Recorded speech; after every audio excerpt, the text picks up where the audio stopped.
Assalamualaikum warahmatullahi wabarakatuh. Perkenalkan, nama saya Febrianti Hasanah, NIM 211902555, Fakultas Ekonomi dan Bisnis, Program Studi Administrasi Perkantoran. Pada kesempatan kali ini, saya akan menjelaskan mengenai dampak positif dan negatif dari teknologi informasi dan komunikasi atau biasa disebut TIK. Sebelumnya, apa itu TIK? TIK atau yang disebut teknologi informasi dan komunikasi adalah segala kegiatan yang terkait dengan pemrosesan, pengelolaan, dan penyampaian atau pemindahan informasi antar sarana atau media. Dalam industri dan manufaktur, kita biasanya sering merencanakan dan mendesain sebuah produk baru yang akan dirilis ke publik. Dulu, pekerjaan yang berhubungan dengan hal ini mungkin sangat ribet dan melelahkan. Beda dengan sekarang yang sudah serba otomatis. Perusahaan bisa menggunakan bantuan komputer dan mesin-mesin berteknologi canggih untuk memproduksi produk secara massal.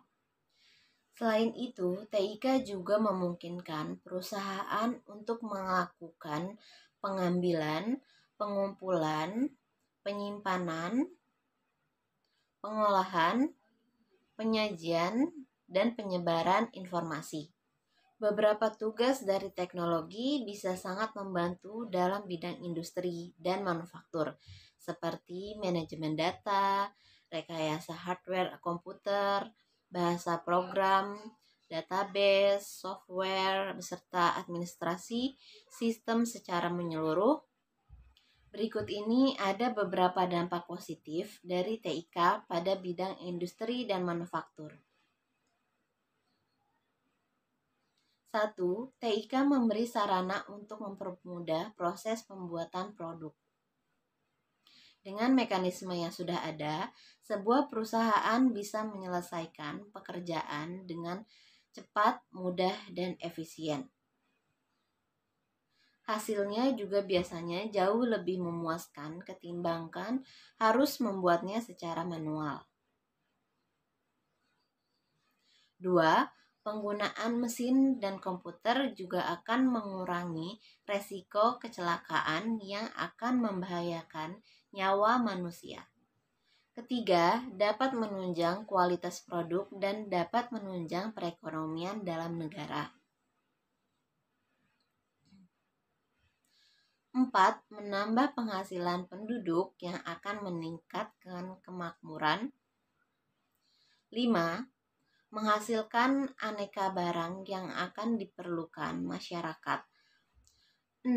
Memperluas lapangan pekerjaan bagi penduduk. 7. Mengurangi ketergantungan Indonesia pada luar negeri. 8. Memberi hasil tambahan bagi para petani. 9. Merangsang masyarakat untuk meningkatkan pengetahuan industri dan manufaktur. 10. Memperluas kegiatan ekonomi manusia sehingga tidak semata-mata tergantung pada lingkungan alam. Berikut ada beberapa dampak negatif dari TIK pada bidang industri dan manufaktur. 1. Lahan pertanian menjadi semakin berkurang luasnya. 2. Tanah permukaan yang merupakan bagian yang subur menjadi hilang. 3. Cara hidup masyarakat berubah menjadi lebih konsumtif. 4. Pencemaran lingkungan oleh limbah industri. Lalu bagaimana solusinya?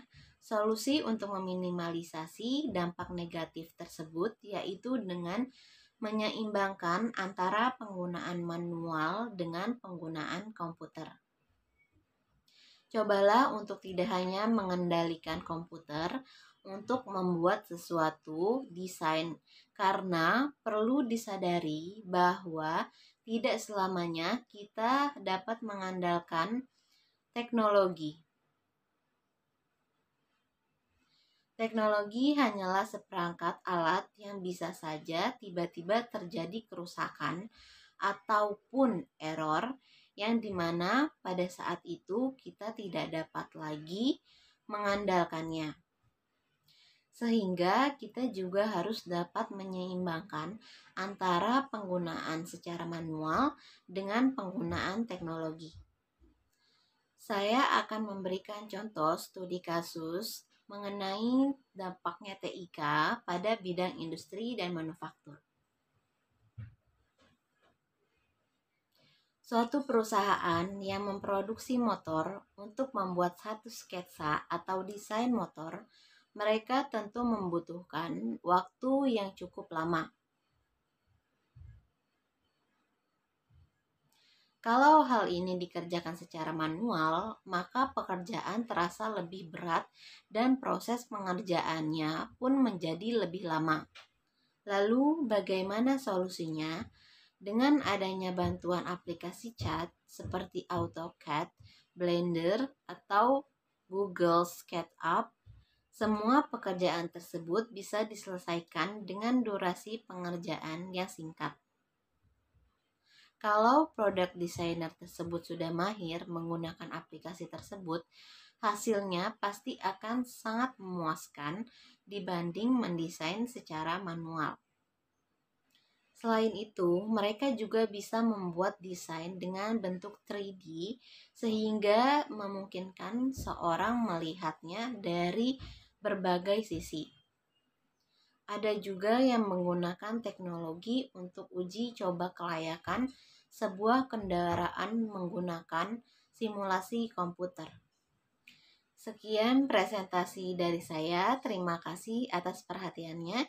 Jika dalam presentasi saya ada yang kurangnya, silahkan teman-teman bisa tambahkan dengan referensi teman-teman.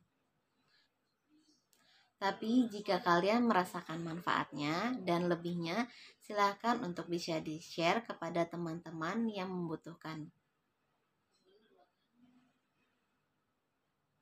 Terima kasih. Wassalamualaikum warahmatullahi wabarakatuh.